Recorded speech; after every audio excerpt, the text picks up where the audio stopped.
Assalamualaikum warahmatullahi wabarakatuh.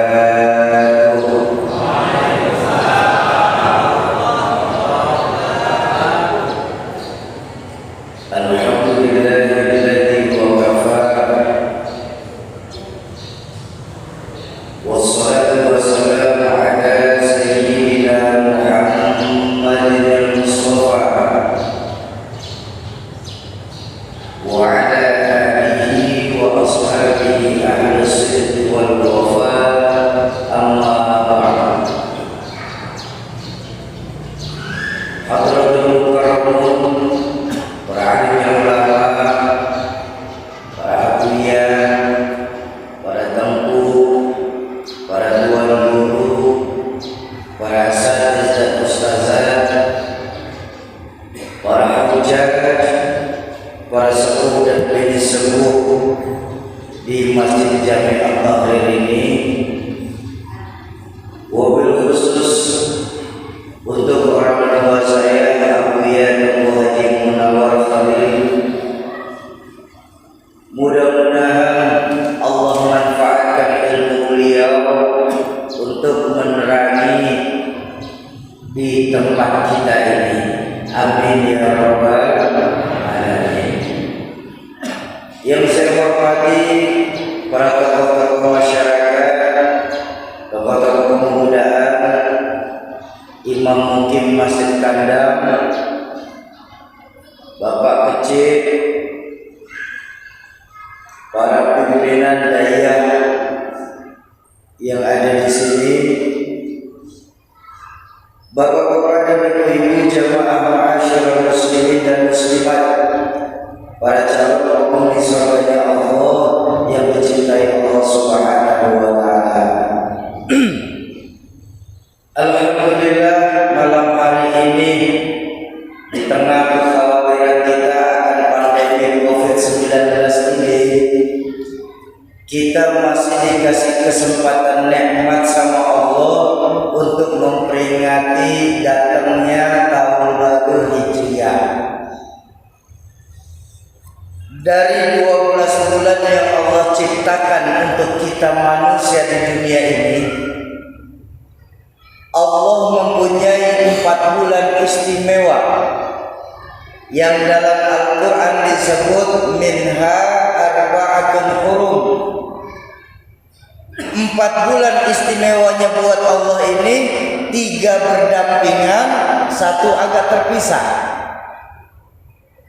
Apa yang berdampingan? Zulqa'dah, Zulhijjah, Muharram. Yang agak terpisah apa? Rajab. Di bulan Ashurul Hurum ini, di mana Allah lipat gandakan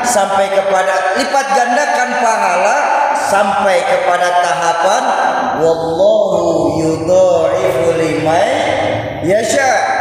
Allah akan menambahkan kepada siapa saja yang dikehendaki. Makanya Bapak Ibu, malam hari ini kedatangan saya di tempat mulia ini bersama adik-adik dari komunitas Riau Indonesia Mengaji dalam rangka bulan Muharram ini. Kami sekaligus safari dakwah untuk mengumpulkan para muwakif Al-Quran. Kenapa? Karena sadar atau tidak sadar bahwa memang akhir-akhir ini Indonesia sedang darurat Al-Quran. Saya punya seorang guru Al-Mukarram Ki Haji Syarif Rahmat. Beliau seorang pengajar di kampus PTIQ, Perguruan Tinggi Ilmu Quran di Jakarta. Santri-santri beliau para hafaz Al-Quran yang alhamdulillah sudah tersebar dari Aceh sampai ke Papua. Satu hari beliau bikin semacam penelitian yang bahan penelitiannya ini diambil dari mahasiswa-mahasiswanya. Walaupun hasil penelitian ini tidak dipublikasikan secara luas, tapi hasil penelitian ini diberitahu kepada kami para muridnya. Apa hasil penelitian yang beliau lakukan? Dari 100% penduduk Islam yang ada di Indonesia ini, Bapak Ibu, ternyata tidak lebih hanya 52% saja yang bisa membaca Al-Quran. Dari 52% penduduk Islam yang bisa membaca Al-Quran, tidak lebih dari 30% saja yang mampu membaca Al-Quran secara tartil. Artinya tartil apa, Syauki? Benar tajwidnya, fasih, makhrajul hurufnya. Hanya 30% saja. Dari 30% yang mampu membaca Al-Quran secara tartil, ternyata tidak lebih dari 15% saja penduduk Islam di Indonesia yang mampu menerjemahkan Al-Quran secara keilmuan, baik ilmu tafsir, baik ilmu hadis, asbabun nuzul maupun ilmu alat. Hanya nggak lebih dari 15% saja, Pak. Dari 15% ini yang mampu membaca Al-Quran secara tartil, menghafal Al-Quran, menerjemahkan Al-Quran secara keilmuan, ini yang prihatin, Bapak Ibu. Apa? Tidak lebih hanya 4% saja penduduk Islam di Indonesia ini yang mampu mengamalkan isi dalam Al-Quran itu sendiri. Bukankah prihatin, Bapak Ibu? Ini yang dulu orang tua saya pernah bilang, Rahmatul Abrar Ki Zainuddin MZ, beliau pernah bilang begini, berapa banyak sekarang ini orang baca Al-Quran dengan suara indah dapat piala, tapi yang mengamalkan kandungan Al-Quran sendiri justru dipenjara. Bapak-bapak dan ibu-ibu jamaah ma'asyiral muslimin dan muslimat, para calon penghuni surganya Allah yang dicintai Allah Subhanahu wa ta'ala. Dalam memperingati tahun baru malam hari ini, saya hanya ingin mengingatkan kembali buat saya pribadi khususnya tentang sebuah kisah yang diambil dari kitab Nasaihul Ibad.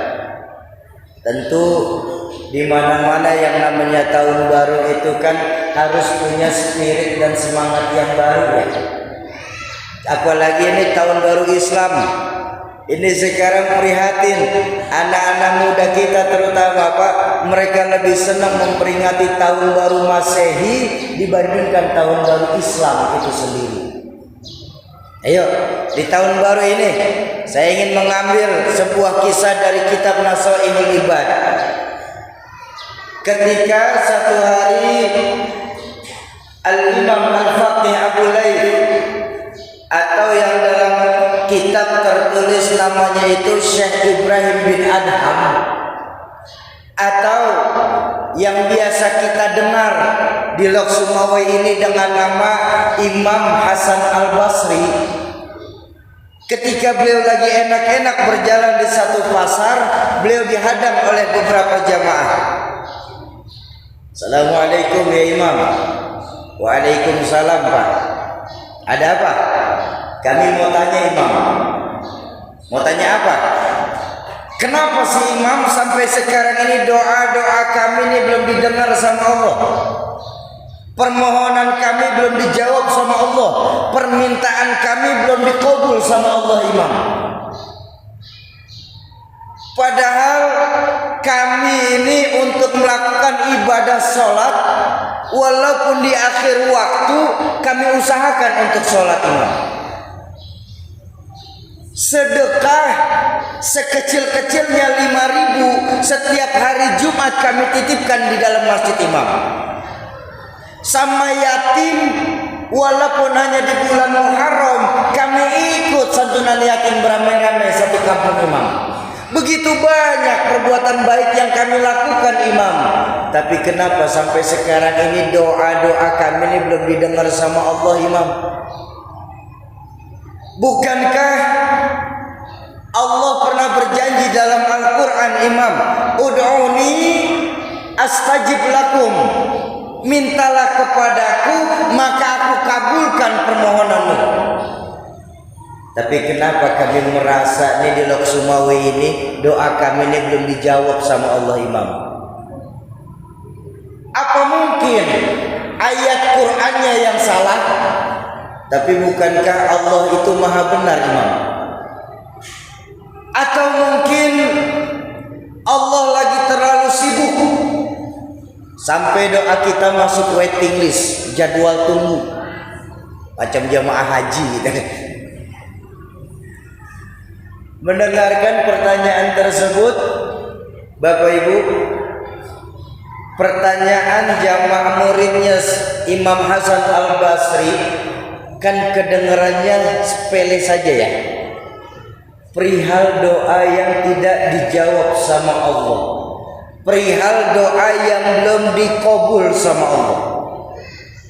Tapi kalau kita di Aceh mau berpikir sebentar, Bapak Ibu, kemalangan apa yang bisa melebihi selain doa yang belum dijawab sama Allah? Betul? Betul apa betul?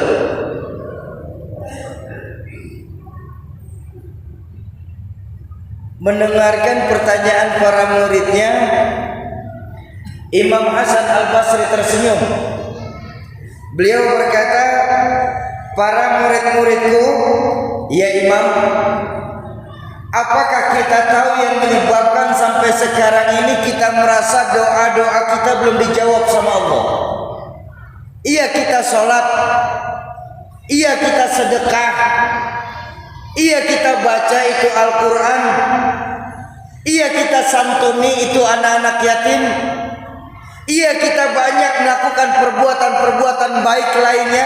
Tapi tahukah kita kenapa sampai sekarang doa kita belum dijawab sama Allah? Tidak tahu, Imam. Makanya kami tanya, yang menyebabkan doa kita sampai sekarang belum dijawab sama Allah, kata Imam Hasan Al-Basri, itu dikarenakan hati kita di sini sudah mati. Dari hati yang mati, bagaimana strum doa itu bisa sampai Pak ke hadirat Allah Azza wa Jalla? Betul apa betul? Pakai contoh saja, pakai contoh. Ini mic ada strumnya nih. Ada enggak strumnya? Ada apa tidak?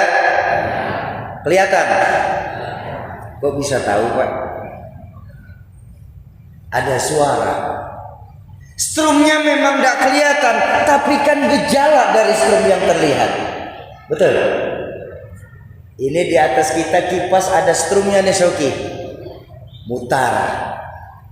Ini lampu ada strumnya nih. Nyala. Ya kalau begitu, tidak usah profesor turun tangan untuk memecahkan masalah ini, Pak. Anak-anak kita pun tahu di mana-mana kalau ada strum, mic dicolok pasti bunyi. Betul? Kipas angin kalau ditekan pasti mutar. Lampu pasti nyala. Kalau begitu memang ceritanya, kalau punya iman, sujud yang benar Pak. Jangan nunggu akhir waktu sholatnya. Betul? Kalau punya iman, sedekah yang berani. Jangan cuma 5.000, situ juga seminggu sekali. Kalau punya iman, ayo kita hadiri sholat berjamaah dan majelis-majelis ilmu yang ada di tengah-tengah kita. Itu kalau jalurnya benar. Kalau jalurnya benar. Sekarang saya ajak berbanding terbalik. Strum ada, tapi mic tidak mau nyala. Itu kata teknisi di belakang, oh Shoki, yang itu mic-nya koslet namanya. Apa di sini koslet? Sama ya? Sama. Apa namanya? Kurang kompak. Buya, memangnya di sini kalau pengajian pada lemes-lemes begini ya Bu ya. Ini kita lagi tahun baru Pak Bu. Loh tahun baru Masehi saja kita bisa semangat, kok tahun baru kita orang Islam kita malah tidak semangat sih? Bapak Ibu, mau kita semangat? Mau kita semangat? Saya minta ulang, strum ada, tapi mic tidak mau nyala. Itu namanya alhamdulillah. Strum ada, kipas angin tidak mau mutar, kipasnya strum ada, lampu tidak nyala, lampunya ngaku beriman tapi tidak mau sujud, itu namanya koslet. Ngaku beriman, rumah dekat masjid bagus, nggak mau menghidupkan sholat berjamaah di masjid, itu namanya udah jelas nih Pak. Yuk di tempat kita ini Pak, yang koslet kita benerin dulu. Supaya apa? Supaya kampung kita jangan sampai terbakar karena ada yang koslet Pak. Setuju? Lalu apa hikmah Muharram yang kita bisa ambil dari peringatan Muharram malam hari ini? Mengambil keberkahan dari tempat mulia ini, saya ingin menukil beberapa dari sekian banyak jawaban Imam Hasan Al-Basri mengenai hati kita mati, penyebab hati kita mati. Pertama, yang menyebabkan hati kita mati menurut Imam Hasan Al-Basri apa? Pertama, araftumullaha wa lam tu'tuhu haqqahu. Ternyata Bapak Ibu, kita di Aceh ini Pak terlalu kenal Pak sama Allah Pak. Terlalu kenal kita Bu sama Allah Bu. Tapi maaf Bapak Ibu, haknya Allah untuk disembah.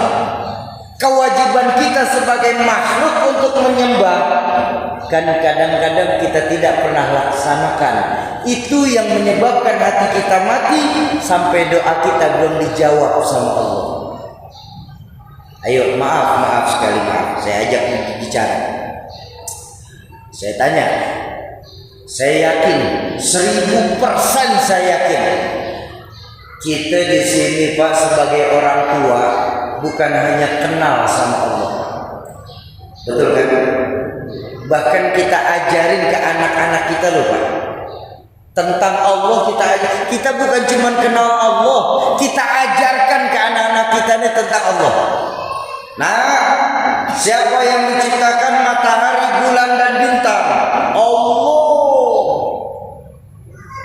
Siapa yang menciptakan lautan, gunung-gunung dan hutan belantara? Allah. Siapa yang menciptakan manusia, malaikat dan hewan? Allah. Salat apa tidak? Ya sudah, masing-masing saja nyautnya. Malu kalau disebut. Ini kan terbukti bahwa kita di sini terlalu kenal sama Allah Pak. Tapi haknya Allah untuk disembah. Kewajiban kita sebagai makhluk di Aceh ini untuk menyembah, kan kadang-kadang tidak pernah kita laksanakan. Itu yang menyebabkan hati kita mati. Maaf. Apalagi di tengah pandemi COVID-19 sekarang ini Pak, memang sangat terasa Pak bahwa akhir-akhir ini tingkat keimanan kita, tingkat keyakinan kita kepada Allah saat ini sudah mulai lentur, nyaris luntur adanya. Iman kita kepada Allah di pandemi COVID ini Pak lentur, nyaris luntur adanya. Apa buktinya? Sekarang ini kita lebih sering mengkhawatirkan penyakit jasmani, tapi lupa memperhatikan penyakit rohani. Betul? kalau kita di Aceh ini kena penyakit jasmani Pak, buru-buru kita cari dokter. Nggak cukup dokter umum, kita cari dokter spesialis. Kenapa? Ada penyakit jasmani dalam diri kita. Kita sering lupa Pak, penyakit jasmani kita nih Pak, paling hanya menghancurkan dunia, tidak sampai mencelakakan akhirat. Contoh ini yang lagi kita alami sekarang nih, PPKM level 3 ya, COVID-19 Corona. Sekarang saya boleh tanya, apa sih yang terberat orang terkena penyakit COVID ini Pak?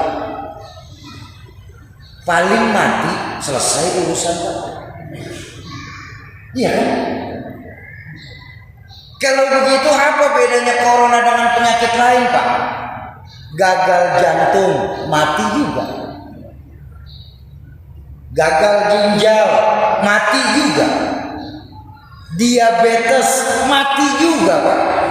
Tidur saja bisa mati kok Pak. Kalau tidurnya di tengah jalan. Iya. Loh kan kita semua ini kan pasti akan merasakan yang namanya kematian. Betul apa betul? Kullu nafsin dha'iqatul maut. Semua yang bernapas pasti akan merasakan yang namanya kematian. Yang terpenting cara kita mati itu kan cuma dua. Husnul khotimahkah atau justru su'ul khotimahkah? Apakah kita dapat penutup yang bagus atau justru kita penutup yang jelek? Itu saja jalan menuju kematian kita. Bu, mati atau meninggal? Mati atau meninggal? Yang bilang meninggal, ayo kita baca sama-sama. Inna sholati wa ma stop. Mati atau meninggal? Mati. Nggak ada dalam sholat wa ma meninggal, nggak ada. Mati.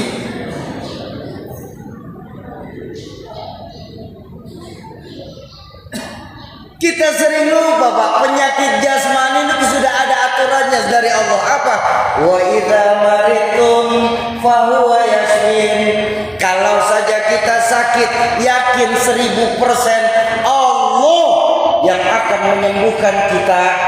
Dokter, obat, tabib cuma perantara. Masker, hand sanitizer cuma penambahan belaka. Ya saya nggak bilang COVID nggak ada Pak. COVID itu ada. Cuma yang terbesar dari COVID itu apa Pak? Cara nakut-nakutin ke masyarakat Indonesia. Ini yang bikin kita khawatir. Betul? Mulai dari PSBB mikro, selesai naik lagi kemana? PPKM darurat. PPKM darurat belum bisa, PPKM level 1. Setelah itu berubah lagi PPKM mikro.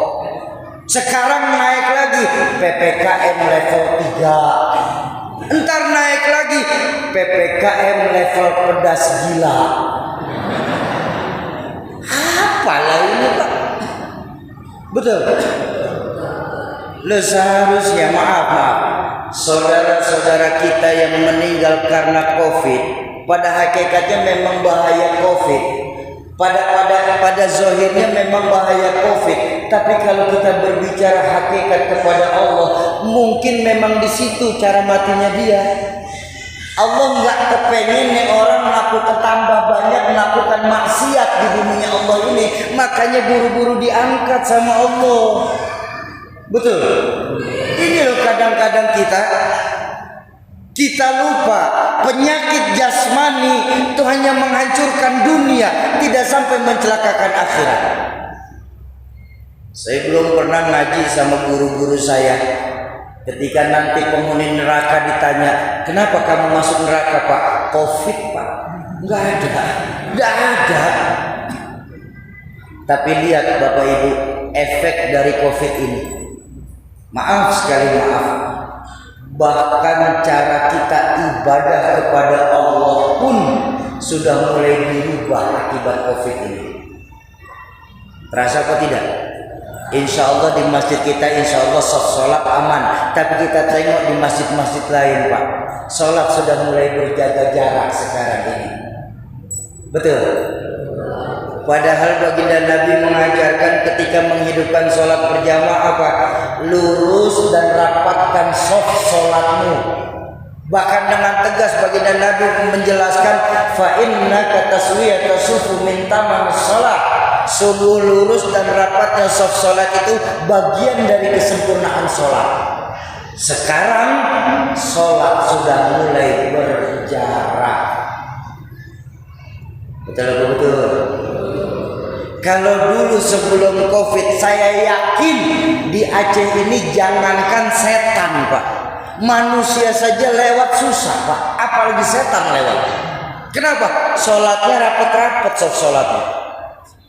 Sekarang ini Pak, ya Allah, jangankan manusia di masjid ini Pak, setan pun berlari-larian di dalam masjid kita ini. Kenapa? Sholat sudah mulai berjarak saat ini. Terasa apa tidak? Betapa kita umat Islam sekarang ini sedikit demi sedikit, selangkah demi selangkah mulai dijauhkan dari agamanya sendiri. Bapak Ibu jamaah ma'asyiral muslimin dan muslimat, para calon penghuni surganya Allah yang dicintai Allah Subhanahu wa taala. Sekali lagi saya ulang, bukan COVID itu tidak ada. COVID itu ada. Yang terpenting kita tetap jaga protokol kesehatan. Ini yang kita bikin sakit hati sebagai rakyat apa Pak? Kita saja orang kecil disuruh jaga 5M. Tapi yang besar nelen 17M tenang-tenang saja sampai sekarang. Ini kan luar biasa. Betul. Betapa saat ini hukum sangat terasa, bahwa orang bikin hukum di Indonesia ini seperti pisau Pak, tajam ke bawah, tumpul ke atas. Kalau kita orang kecil punya salah, hukum cepat benar ditegakkan Pak. Tapi yang besar punya salah, hukum pura-pura merem tidak melihat. Ini yang nyakitin perasaan kita sebagai rakyat. Betul. Ya Allah ya Rabbana, kita baca di berita-berita, di portal-portal berita Pak, bagaimana seorang tukang nasi goreng baru laku 4 dagangan nasi gorengnya harus didenda 11 juta rupiah karena melewati prokes katanya. Betul.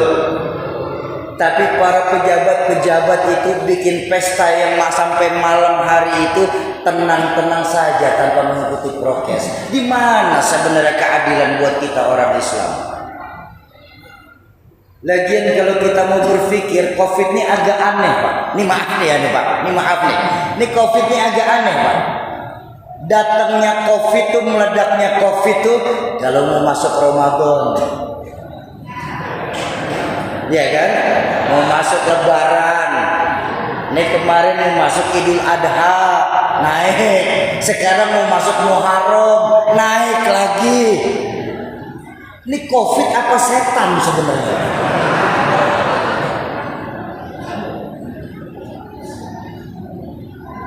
Betapa sangat terasa kita dirugikan sebagai umat Islam. Kita umat Islam untuk beribadah nggak bakal dilarang Pak sama mereka Pak. Tapi ketika untuk menghidupkan jamaah, sebisa mungkin mereka akan melarang itu. Kenapa? Alaikumul bil jamaah. Baginda Nabi mengajarkan, sebaik-baiknya kamu yang hidup secara berjamaah. Ingat, serigala hanya akan memangsa domba yang tercecer dari kawanannya sendiri. Ayo kita kembalikan lagi nilai-nilai keimanan kita kepada Allah. Makanya saya ingat dulu ketika masih jadi santri Pak, saya diajarin sama guru saya Rahmatul Abrar Kiai Haji Nur Muhammad Iskandar. Beliau pernah mengajarkan begini, bahwa yang namanya iman, kata beliau, iman itu ada 4 tingkatan iman. Pertama, ada al-imanu yazidu wala yanqusu. Ada iman yang selalu naik, tidak pernah turun-turun imannya.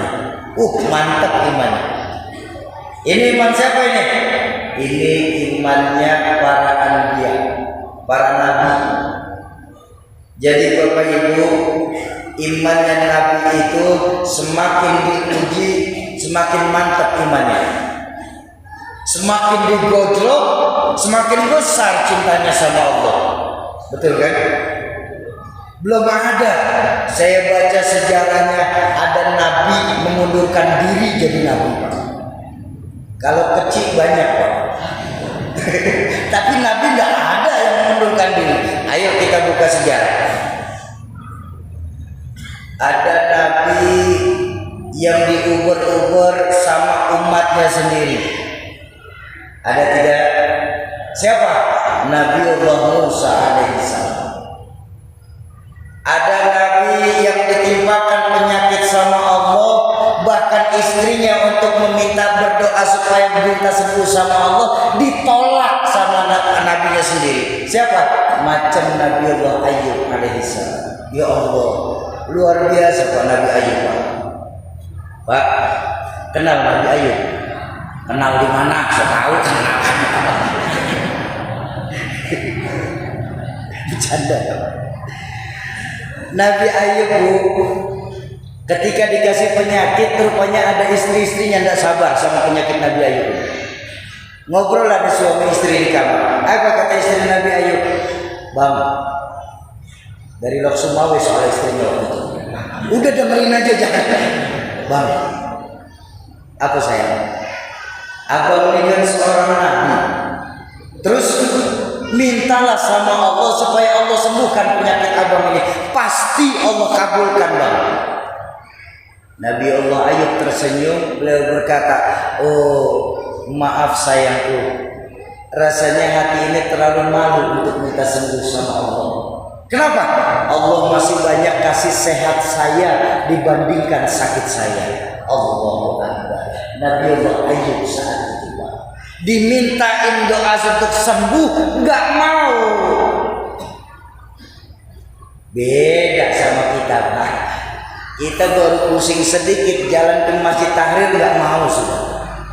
Ini Masjid Tahrir Jakarta Pak, bukan di Aceh, di Jakarta. Oh di sini sih insya Allah sama.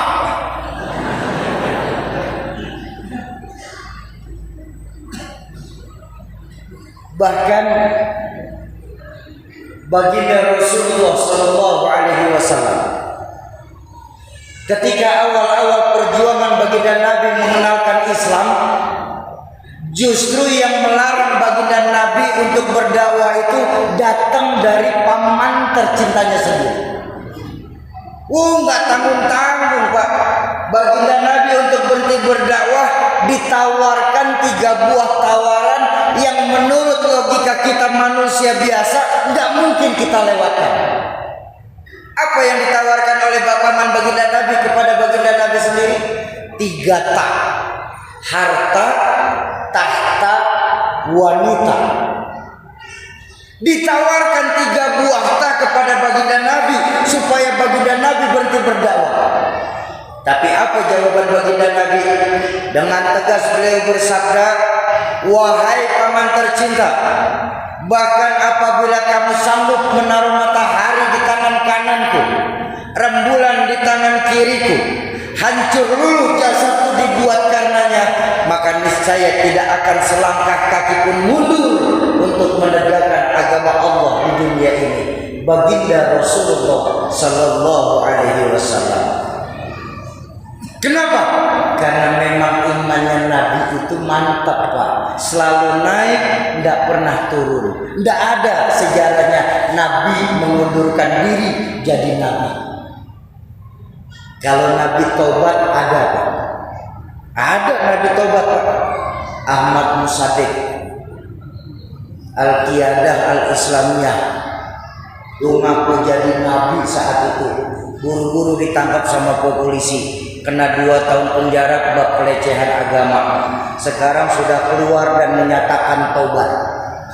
Ini baru sejarah mencatat nabi taubat.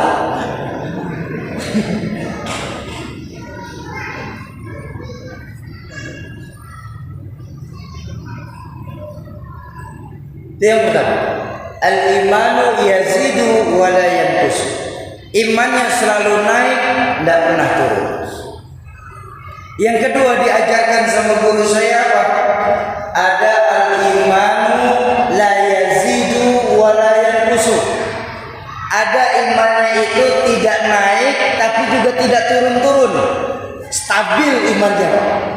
Wih, keren sekali imannya Mas Syauqi. Ini iman siapa Syauqi? Ini imannya para malaikat. Jadi Bapak Ibu, kalau malaikat selalu berbuat baik, mereka nggak akan dapat pahala. Malaikat tidak pernah salah, ya jangan heran. Kok bisa? Karena memang malaikat diciptakan hanya untuk mematuhi perintah Allah. Ada satu-satunya malaikat yang menolak perintah Allah untuk sujud kepada Nabi Adam. Maka diganti dari malaikat menjadi iblis. Siapa malaikat itu? Malaikat Azazil. Itu iblis tadinya malaikat, Pak. Dan Azazil itu bukan karena membangkang perintah Allah. Enggak mau itu bukan karena membangkang, tapi ada rasa ujub di hatinya. Ada rasa sombong di hatinya.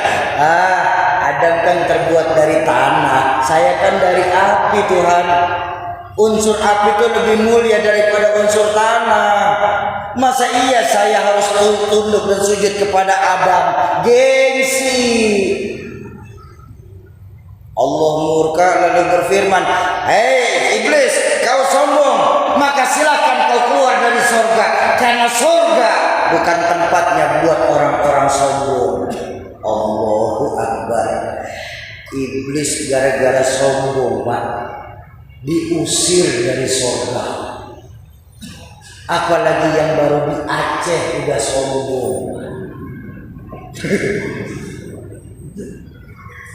Tuh, malaikat imannya stabil, Pak, naik tidak, turun tidak.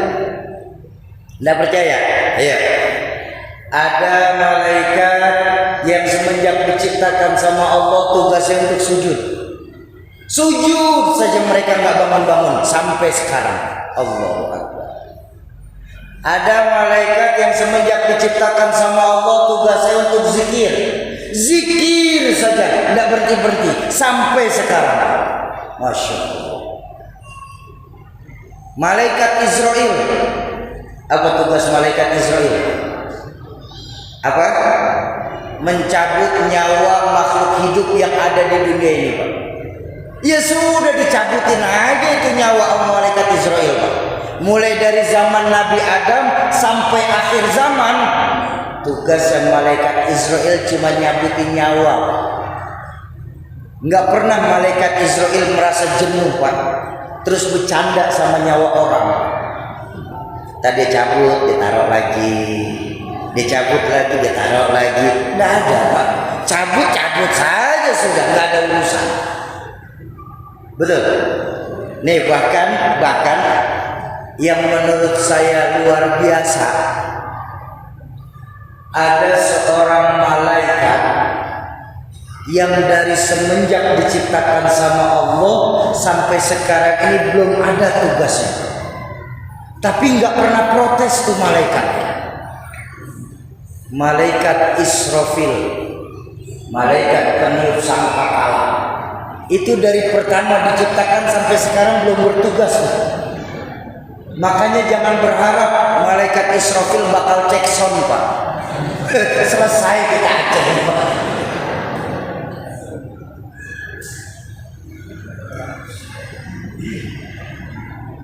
Kok bisa, Syauqi? Imannya malaikat stabil? Nah, ini masalahnya, Bapak Ibu. Karena malaikat itu, Bapak Ibu, hanya diberikan akal tapi tidak dikasih nafsu. Malaikat ditugaskan hanya untuk mematuhi perintah Allah Subhanahu wa ta'ala. Jadi kalau malaikat nggak pernah berbuat salah, nggak perlu kagum kita, Pak. Betul? Baik, itu yang kedua.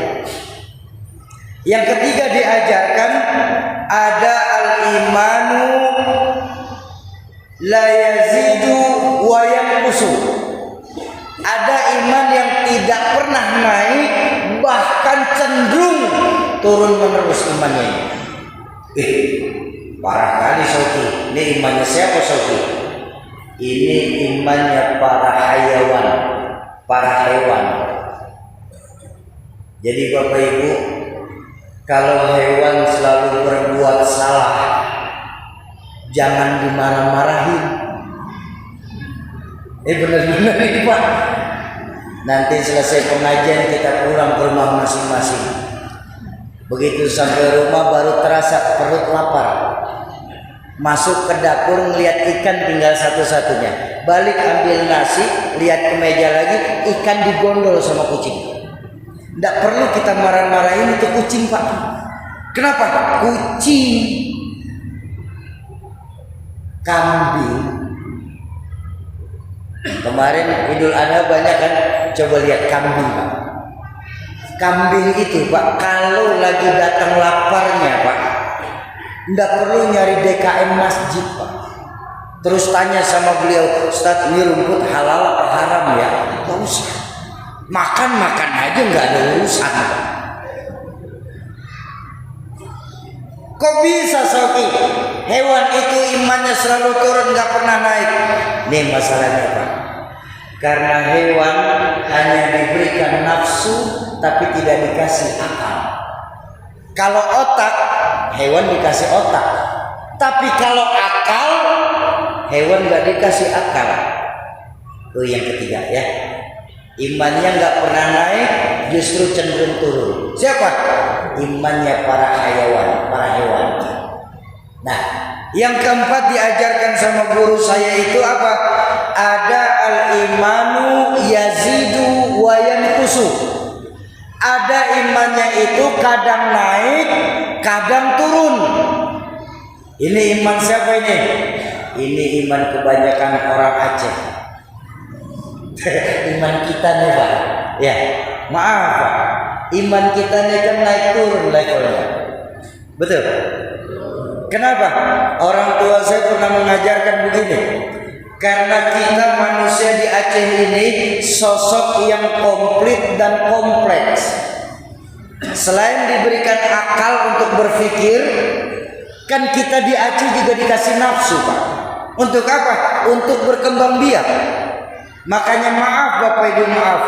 Kalau saja kita sadar, kan sebenarnya hanya dua perkara ini Pak yang bertengkar dalam diri kita nih Pak. Akal nafsu, benar salah, hak batil, halal haram, iya tidak. Setiap saat Pak, dua perkara ini yang bikin berantem dalam diri kita Pak. Ketika akal kita sedang menang Pak, ya Allah ya Rabbana, jadilah orang Aceh ini malaikat berpotongkan manusia. Amin. Tapi kalau lagi rendah iman kita Pak, maaf, jauh lebih hina daripada hewan. Apa buktinya Sauki? Kita jauh lebih hina dari hewan. Oh mudah Pak. Coba Bapak lihat, kita pelajari Idul Adha kemarin. Sebuas-buasnya seekor sapi, makanannya kan tetap rumput. Betul. Tapi kalau kita manusia sudah buas Pak, jangankan cuma rumput, bansos dimakan.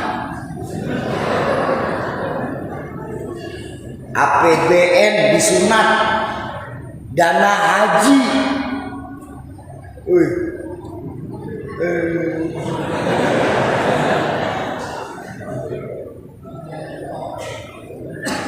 Ini kan iman kita, kalau kita mau jujur Iman kita ini masih tergantung dengan iman siapa kita berteman. Itu iman kita. Ini maaf. Kalau kita lagi dekat Abu ya, Masya Allah, saya yakin Bu ya, iman orang Aceh ini, orang kampung kita ini cakep-cakep semua. Peci nggak copot-copot, sarung nggak ganti-ganti. Kenapa? Lagi dekat sama Buya. Betul. Tapi begitu keluar masjid aja, mumpung lagi olimpiade, ada temen yang ngajak judi olimpiade, ikut aja main judi lagi. Ini loh kita imannya, Pak. Makanya baginda Nabi mengajarkan kalau mau tahu seseorang itu lihat dari agama temannya sendiri. Ini loh pentingnya kita dalam memilih teman, Pak. Ini maaf. Belajar lagi dari Idul Adha kemarin. Kulit sapi, Pak, yang kalau belum diapa-apain, Pak, jangankan kita sentuh, kita melihatnya juga kan agak jijik kan. Betul kan? Kulit sapi itu. Tapi lihat ketika kulit sapi berteman sama Al-Quran, dijadikan kantong Quran tuh kulit sapi, Allah, numpang mujur, Pak. Sebelum dipasang disamak dulu, selesai disamak digunting, ikutin bentuknya Al-Quran. Selesai masukin Al-Quran, dikasih minyak wangi, taruhnya di tempat yang tinggi. Mau diambil dicium dulu tuh kulit sapi itu. Betul. Kulit sapi yang segitu himahnya numpang mujur karena berteman sama Al-Quran. Tuh, cuman gara-gara kawannya tuh.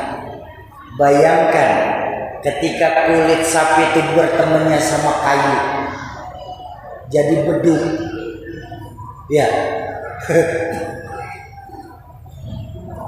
Gelap-gelap orang masih pada tidur udah dikemplangin. Itu gara-gara salah milih temen. Nah, ayo di tahun baru Hijriah ini kita kembalikan lagi tingkat keimanan kita kepada Allah, Pak. Di pandemi COVID-19 ini kita tingkatkan iman kita kepada Allah, maka imun kita pun akan meningkat dengan sendirinya, Pak. Jangan pernah pisahkan Allah dalam hidup kita. Setuju? Bukankah syahadat sudah mengajarkan kepada kita, kalau kita yakin tiada Tuhan selain Allah, maka pada hakikat kita nggak boleh menyembah kecuali hanya kepada Allah. Kita nggak boleh menggantungkan hidup kecuali hanya kepada Allah, dan kita pantang mohon pertolongan kecuali hanya kepada Allah. Iman yang mantap, tauhidnya hebat. Bapak-bapak dan ibu-ibu jemaah ma'asyiral muslimin dan muslimat, para calon penghuni surganya Allah yang dicintai Allah Subhanahu wa taala. Itu yang pertama. Araftumullah wa lam tuqulu haqqahu. Kita terlalu kenal sama Allah, tapi haknya Allah untuk disembah, kewajiban kita sebagai makhluk untuk menyembah, kadang-kadang tidak pernah kita laksanakan. Ada pertanyaan, Syauki, ya Pak, kenapa kamu tadi di Masjid Jami bilang kita ini yang hadir sebagai makhluk? Bukankah kita manusia ini sudah mendapatkan gelar hamba dari Allah? Kok kamu nyebut kita ini sebagai makhluk, Syauki? Bapak Ibu, saya mau bilang malam hari ini, di tahun baru ini, saya mau bilang, satu-satunya manusia, saya ulang, saya berani ulang, satu-satunya manusia yang sudah mendapatkan gelar hamba langsung dari Allah itu cuma Rasulullah Sallallahu Alaihi Wasallam. Apa buktinya, Syauki? Silakan buka surah Al-Isra ayat pertama. Dijelaskan bagaimana Allah berfirman di situ, Subhanalladzi asra bi 'abdi. Maha suci Allah yang telah menjalankan hambanya. Secara langsung Pak Allah bikin pengumuman untuk kita di Lok Sumawe ini. Orang Lok Sumawe, saksi itu hamba-Ku, kata Allah. Pertanyaan pun mulai baru. Ya sudah seperti. Kalau memang Nabi Muhammad hamba Allah, baiklah, kita pun semua sepakat.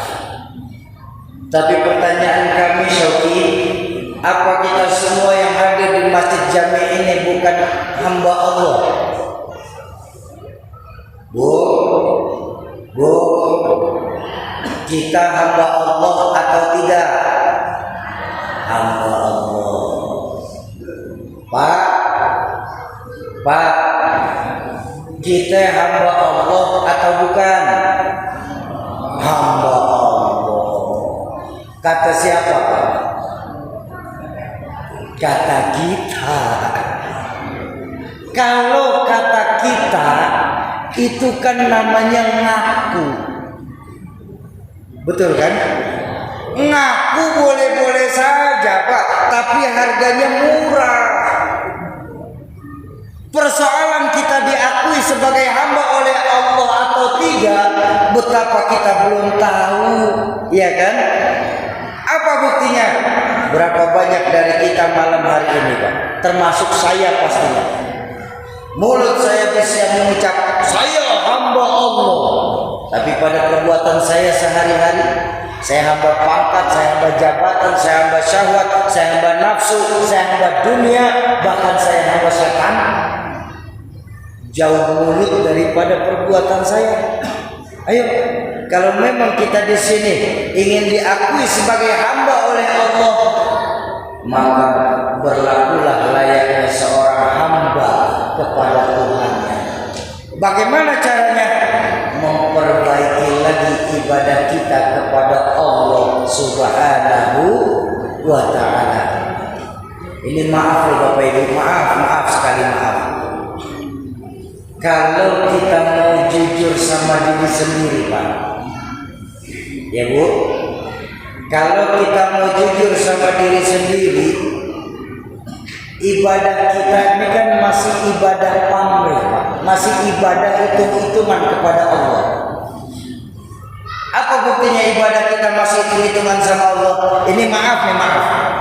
Saya berani bilang 80% umat Islam dalam melakukan ibadah itu apa? Masih sebatas takut neraka, ingin masuk surga. Betul. Itu ibadah kita juga. Masih sebatas ibadah, takut neraka, ingin masuk surga. Belum sampai tahapan ibadah kita ini, apakah dengan ibadah yang kita lakukan malam hari ini Allah ridho atau tidak? Lupa kita dengan keridhaan Allah. Kita lupa bahwa kalau kita mau jujur tanpa dua perkara ini, rasanya kan sia-sia kita tinggal di Roksmawi ini, Pak. Kalau tanpa dua perkara ini, mubazir kita tinggal di Aceh besar ini. Apa dua perkara ini? Ridho Allah dan syafaatul uzmah dari baginda Rasulullah Sallallahu Alaihi Wasallam. Betul, Pak, Bu.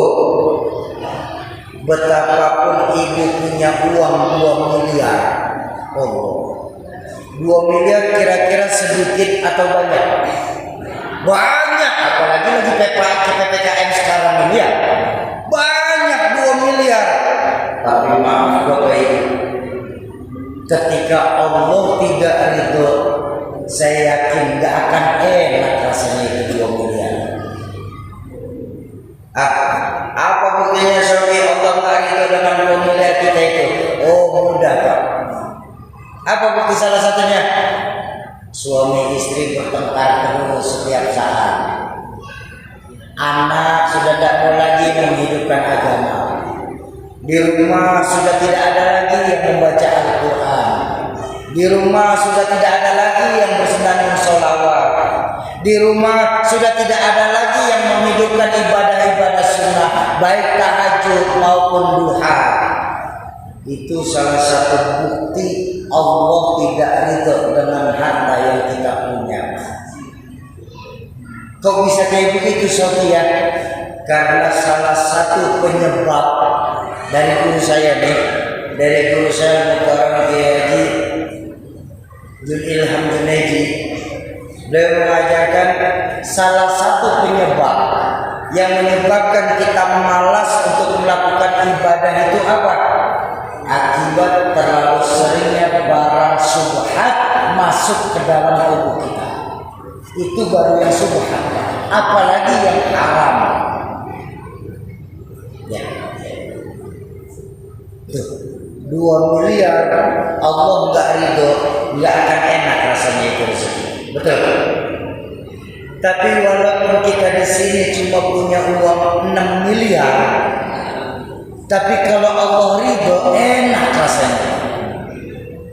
Loh, emang saya salah? 2 miliar Allah nggak ridho Pak, 6 miliar Allah ridho, pilih mana? Lu ya 6 miliar, lu cuma ngayal saja kok.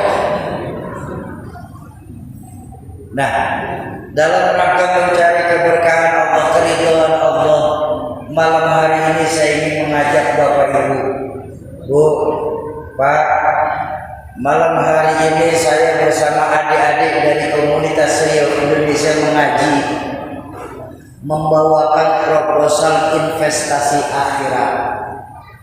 Ini loh investasi akhirat yang paling menguntungkan buat kita, Pak. Kok bisa Soki kamu sebut paling menguntungkan? Karena dalam Islam diajarkan orang yang membantu orang lain dalam melakukan kebaikan, maka pahalanya sama seperti orang yang melakukan kebaikan tersebut. Bapak Ibu mempersiapkan waktu buka bersama, mempersiapkan semua makanannya, minumannya. Insya Allah pahalanya orang yang berbuka tersebut, yang puasanya, maka Bapak Ibu tetap dapat pahala utuh orang yang berpuasa, tidak mengurangi pahala orang yang berpuasa tersebut. Apalagi Al-Quran. Kebaikan orang yang membaca Al-Quran dijelaskan sama baginda Nabi apa?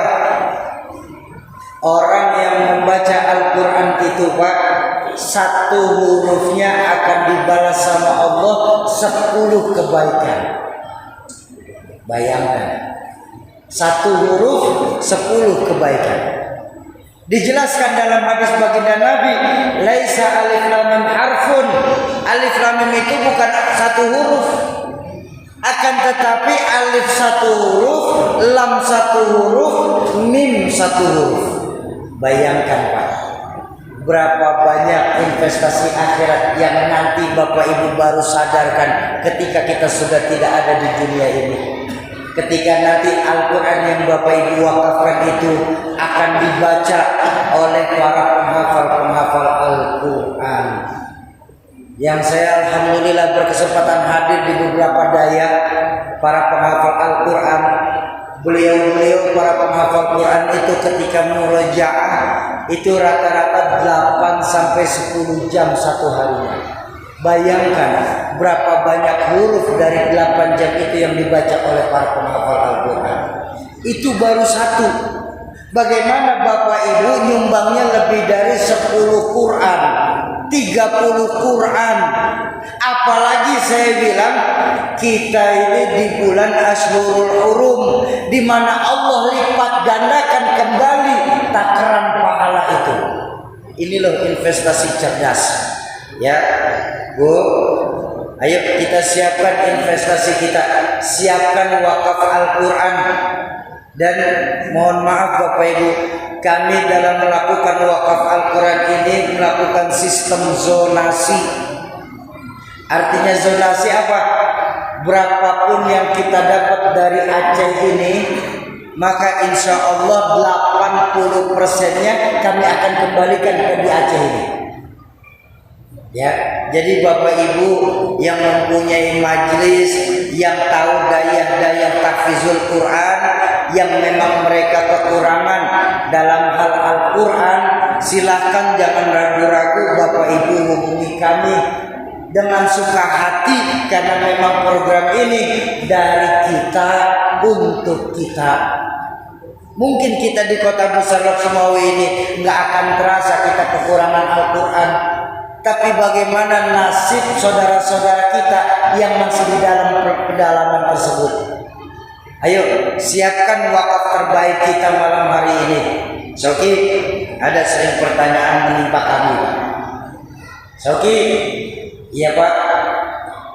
Memangnya wajar kalau dalam donasi Al-Quran itu kamu buat sistem lelang.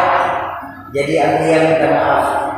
Kami dalam sistem donasi Quran ini, wakaf Quran ini Pak, melakukan sistem lelang. Artinya lelang apa? Kami ambil yang terbanyak dulu sampai susut kepada yang terakhir.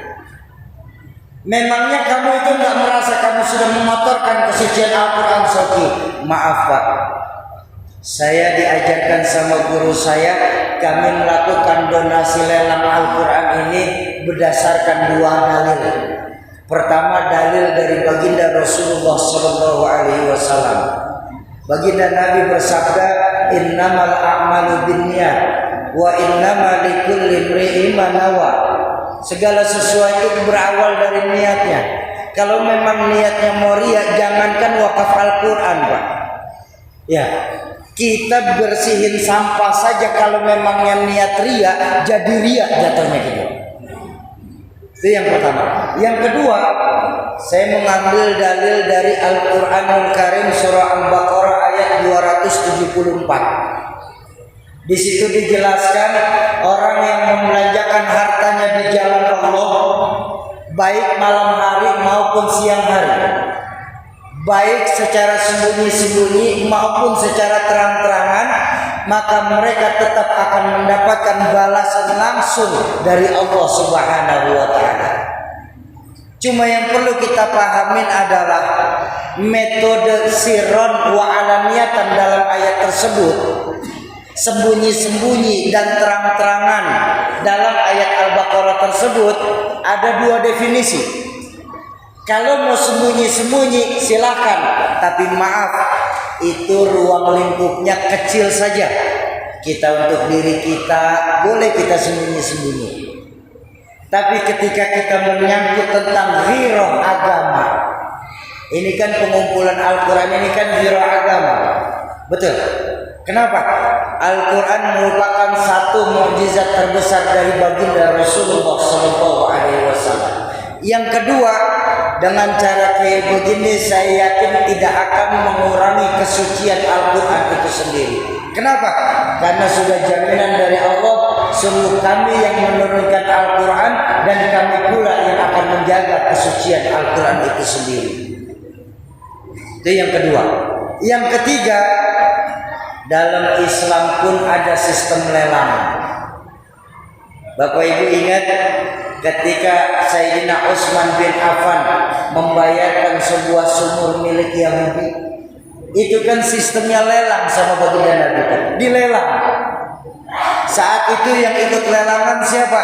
Sayyidina Abu Bakar Siddiq, Sayyidina Abdurrahman bin Auf, dan Sayyidina Utsman bin Affan. Di harga 278.000 dinar harga sumur tersebut. Sayyidina Abu Bakar menawar 98.000 dinar. Apa kata baginda Nabi? Belum cukup Abu Bakar. Memang berapa yang diminta? Yang diminta sekian, 178.000 dinar. Ya Rasulullah, kalau segitu saya tidak ada ya Rasulullah. Kemudian maju Sayyidina Abdurrahman bin Auf. Berapa ya Rasulullah yang ditawar? Kamu mau bayarinnya berapa? Saya punya duit 120.000 dinar ya Rasulullah. Rasulullah tersenyum. Beliau berkata, maaf Abdurrahman, uang kamu belum mencukupi untuk membayar sumur tersebut. Kemudian datang Sayyidina Utsman bin Affan. Belum Rasulullah bicara, Sayyidina Utsman bin Affan yang langsung ngomong, ya Rasulullah, berapa yang ditawar sumur tersebut sama Yahudi? Saya yang akan menutupinnya. Bukankah dalam surah Muhammad Allah menjelaskan, in tansurullaha yansurkum, kalau kita tolong agama Allah, Masa iya sih Pak Allah nggak akan nolong kita Pak? Dan kalau sudah Allah yang menolong kita, jangankan urusan dunia Pak, sampai akhirat sekalipun kita kan tetap perlu pertolongan Allah Subhanahu wa ta'ala. Jadi Bapak Ibu, kami bukan mengajarkan Bapak Ibu untuk riak dalam donasi Quran ini. Bahkan siapa tahu ada nanti kawan-kawan kita tergugah. Artinya apa? Kita punya saudara ekonominya alhamdulillah pas-pasan, tapi justru mereka berani berdonasi lebih tinggi 30 Quran. Masa iya kita yang alhamdulillah Allah kasih rezeki lebih 30 Al-Quran menyamakan gak mampu? Ini loh ghirahnya buat agama. Ya, bayangkan kalau saja Islam tidak disebarkan secara terang-terangan. Para sahabat menyebarkan Islam secara sembunyi-sembunyi, maka na'udzubillah kemungkinan besar sampai sekarang kita di Aceh ini nggak akan pernah ada sebutan Aceh sebagai serambi Mekah.